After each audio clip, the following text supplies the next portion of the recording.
This impact case study, it's called Emotional Entrepreneurs and Fringe Theatre.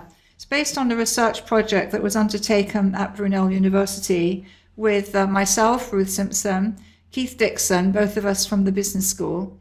Kerry Irvin is a co-director of Scenepool, the production company, and Barry Edwards, who is also a co-director of Scenepool and a reader in drama at the School of Arts.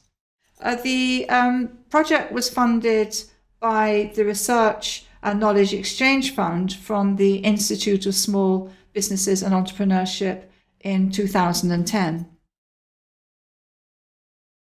The aim of the study was to explore the challenges faced by founders of small-scale theatre companies, which are generally referred to as fringe theatre, in terms of their ability to market and produce a dramatic product. And what we did was that we undertook a discourse analysis of 80 drama festival applications to Scenepool, the production company, and a thematic analysis of 25 in-depth interviews with small-scale theatre company founders. What we found was, underpinning this notion of an emotional entrepreneur, was a commercial blindness among small-scale theatre company founders. In other words, they really had very little idea as to how to market themselves, how to market their product, how to raise money, how to find a venue, all those things which are absolutely necessary if you're running a small business. Related to that was a lack of professional identity founded on a core skill set. In other words, they rather lacked the business skills that you would expect to find amongst a small business.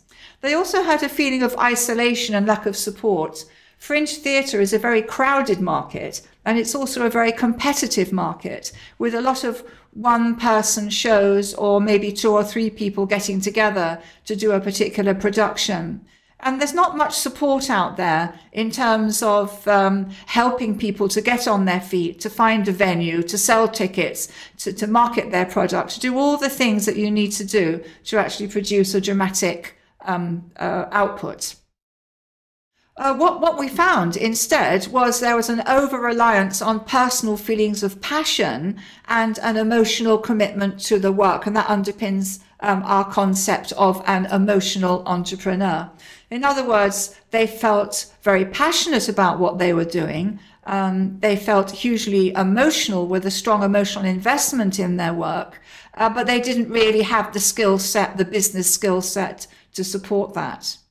So what we argued was that fringe theatre makers or small-scale theatre company founders need to develop a professional self-identification based on principles of entrepreneurialism and enterprise or production skills. In other words, they need to develop those core skills of how to market and produce a dramatic product, in addition to having that passion for their work and that sort of creative drive.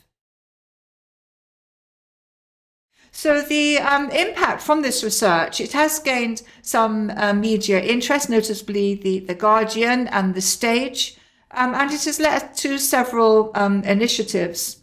One initiative is the setting up of the Creative Producers Collective. And this is a producer-led network which serves to support producers, so to break down the sense of isolation and to try and give them the necessary expertise in order to undertake these sort of production activities. Secondly, it has led to the creation of Theatre Lab. And this is a network that encourages the exchanging, the sharing and exchange of resources, as well as opportunities for training. So this again breaks down the sense of isolation and is an opportunity for people, if they have a particular skill set, such as in how to put together a leaflet, and how to advertise a product, they can swap those skills for other skills which maybe they do require and they haven't actually got on board. So it's a network to support theatre makers as they produce their work. And finally, it's led to some teaching developments, because what Kerry Irvin, who is the co-producer of Scene Pool, has argued is that drama schools don't focus sufficiently on these production skills. So drama students get a sense of creativity, they develop a passion for their work, but those sorts of skill sets are lacking. So she has included parts of a module called Arts Management into the course, and that has helped to try and overcome that particular deficiency. So through the training and initiatives such as these, what we hope is that theatre makers can get the support they need to develop themselves as entrepreneurial as well as creative people.